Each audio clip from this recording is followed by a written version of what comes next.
Salam Bapak Ibu Saudara Jemaat yang dikasihi dalam nama Tuhan Yesus Kristus. Hari ini di hari Sabtu tanggal 12 Desember 2020. Apa kabar Bapak Ibu Saudara? Kita masih ada dalam masa-masa Advent, penghayatan penantian kedatangan Tuhan Yesus yang kedua kali.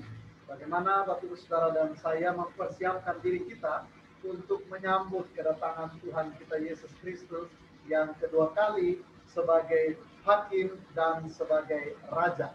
Nah, Bapak Ibu Saudara dikasih Tuhan, di hari ini tema yang saya angkat untuk kita renungkan bersama adalah gereja yang menjalankan misi Allah. Gereja yang menjalankan misi Allah. Nah, kalau kita lihat hari ini dari tokoh Alkitab dari murid Tuhan Yesus, yaitu Simon orang Zelot. Nah, siapakah Simon orang Zelot? Hari ini kita akan lihat bersama tentang murid Tuhan Yesus yang bernama Simon orang Zelot. Namun saya mengajak kita untuk melihat gereja yang menjalankan misi Allah di dalam dunia ini, saudara dan saya. Kita kebetulan Tuhan tempatkan saudara dan saya di dalam dunia ini. Saudara dan saya, kita ada di dalam dunia, tapi kita bukan dari dunia. Saudara dan saya, kita ada dalam dunia, dan Allah mempercayakan misi Allah, missio Dei, di dalam diri kehidupan kita pribadi lepas pribadi. Nah, saudara, saya mengajak kita melihat, ada satu bacaan dalam Injil Yohanes 15 ayat 18 sampai ayat 19. Di sana dikatakan begini, "Jikalau dunia membenci kamu, ingatlah bahwa ia telah lebih dahulu membenci aku," kata Tuhan Yesus, "daripada kamu. Sekiranya kamu dari dunia, tentulah dunia mengasihi kamu sebagai miliknya.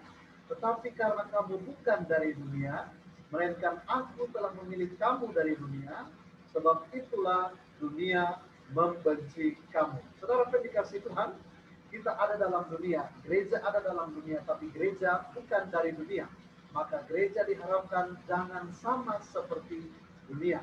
Roma 12 ayat 1 dan ayat 2 di sana dikatakan, khususnya ayat 2, jangan menjadi serupa dengan dunia ini, tapi berubahlah oleh pembaharuan budi. Saudara dikasihi Tuhan, mari kita lihat bersama pelajaran apa yang kita akan pelajari dari kehidupan murid Tuhan Yesus yang bernama Simon orang Zelot. Saya mengajak kita untuk melihat tayangan berikut ini. Berikut 5 fakta menarik mengenai Simon orang Zelot. Pertama, arti nama Zelot. Simon orang Zelot lahir di kota Kana, provinsi Galilea pada abad pertama Masehi. Kata Zelot diturunkan dari bahasa Ibrani Kana yang berarti orang yang tekun. Selain itu, kata Zelot juga berarti kota Kana atau daerah Kanaan. Sedangkan dalam bahasa Yunani, kata Zelot berarti orang yang sangat rajin, giat, dan sangat bersemangat. Zelot juga merupakan sebutan untuk sebuah kelompok pemberontak terhadap pemerintahan Romawi. Simon orang Zelot adalah bagian dari kelompok itu. Ia ditempa dan dididik oleh Yudas dari Gamala di Galilea. Kisah Para Rasul 5 ayat 37. Kelompok Zelot adalah pengikut teokrasi yang murni, religius, dan fanatik. Kelompok ini mendidik para anggotanya untuk berani mati demi kemandirian dan kemajuan bangsa dan agama Yahudi dan sangat merendahkan orang Romawi yang menjajah mereka. Kedua, perjalanan Simon orang Zelot menjadi murid Yesus. Alkitab tidak menceritakan kapan Simon orang Zelot ini pertama kali diajak bergabung menjadi murid Tuhan Yesus. Tetapi tradisi menyatakan bahwa Tuhan Yesus memanggilnya pada saat yang sama ketika Yesus memanggil Andreas, Simon Petrus, Yakobus, Yohanes, Yudas, dan Tadeus. Matius 4 ayat 18-22. Kita juga tidak menemukan banyak hal berhubungan dengan pelayanan Simon orang Zelot ini. Tetapi semangatnya dalam mengikut Tuhan serta ketaatannya dalam panggilan menjadi murid adalah hal yang penting yang jelas nampak dalam diri Simon orang Zelot.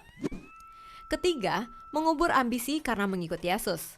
Simon dan kelompoknya Zelot beberapa kali memberontak sebelum masa Kristus dan juga seringkali dipukul mundur dan pemimpinnya dibunuh oleh pasukan Romawi. Meskipun kelompok pemberontak bersenjata, orang Zelot rupanya sangat kuat dalam pandangan mesianik. Mereka percaya bahwa akan datang Mesias yang akan mengangkat pedang memimpin Israel mengusir seluruh bangsa asing yang menjajah Israel, termasuk Kekaisaran Romawi saat itu. Mulanya, Simon melihat ada hal yang sama dari Tuhan Yesus. Sang Mesias yang diyakini akan membebaskan Israel dari belenggu penjajahan Romawi. Tetapi, pada akhirnya Simon sadar siapa Tuhan Yesus sesungguhnya dan apa yang sesungguhnya dikerjakan Mesias bagi Israel dan bagi dunia. Simon orang Zelot mengubur ambisi, visi, mimpi, dan cita-cita duniawinya untuk tunduk kepada kehendak Kristus bagi dunia. Keempat, lokasi pelayanan Simon orang Zelot.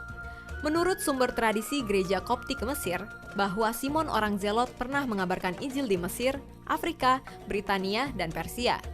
Sedangkan menurut Nicephorus dari Konstantinopel, 758-828 Masehi, menuliskan bahwa Simon yang lahir di Kana, Galilea, yang juga disebut Zelot, setelah menerima Roh Kudus dari sorga, mengadakan perjalanan dari Mesir ke Afrika, lalu Mauritania dan Libya untuk memberitakan Injil.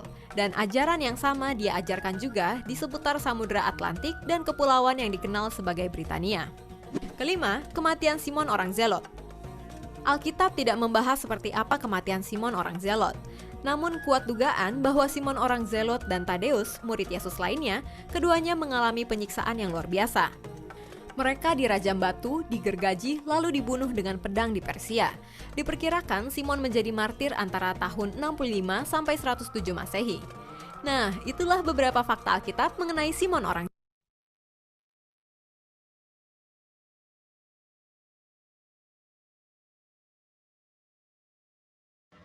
Baik, Bapak Ibu Saudara yang dikasihi dalam nama Tuhan Yesus, kita sudah saksikan bersama bagaimana kehidupan dari murid Tuhan Yesus yang bernama Simon orang Zelot.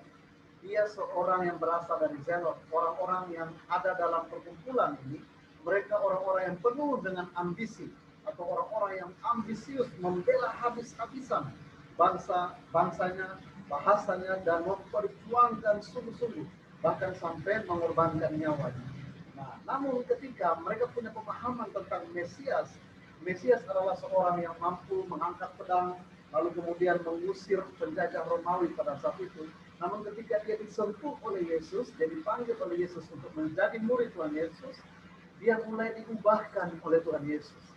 Dari seseorang yang punya ambisi yang begitu kuat, seorang yang ambisius, seorang yang punya visi misi tersendiri, namun Allah mengubahnya menjadi seorang yang visioner, seorang misioner, seorang menjalankan missio Dei, misi Allah dalam dunia ini. Bahkan kita lihat bersama tadi, dia mati, digergaji, dirajam dengan batu, digergaji. Bayangkan saudara, semuanya itu karena pekerjaan Roh Kudus yang memberikan kekuatan bagi murid-murid Tuhan Yesus.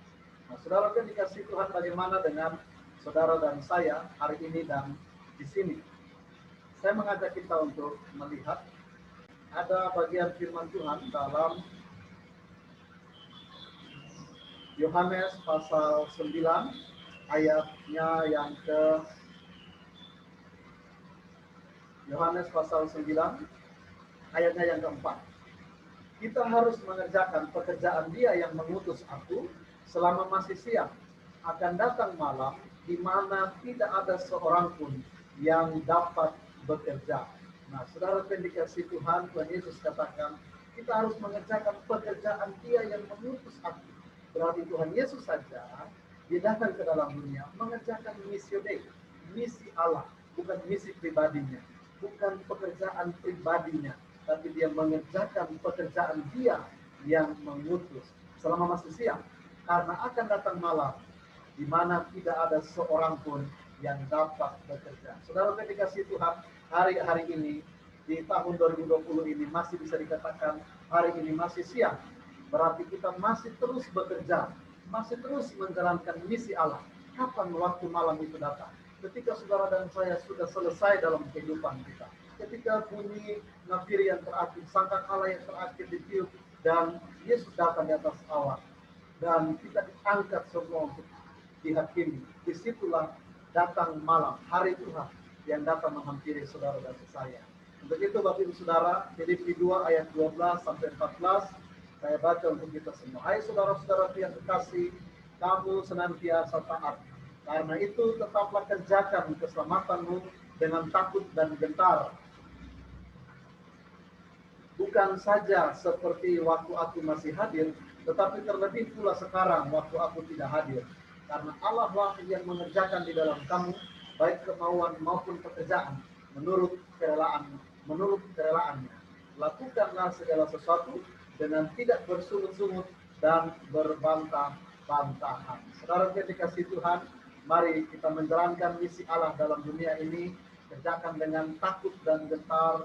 Kita mengerjakan sampai menantikan kedatangan Tuhan Yesus yang kedua kali menjemput Bapak Ibu Saudara dan saya. Selamat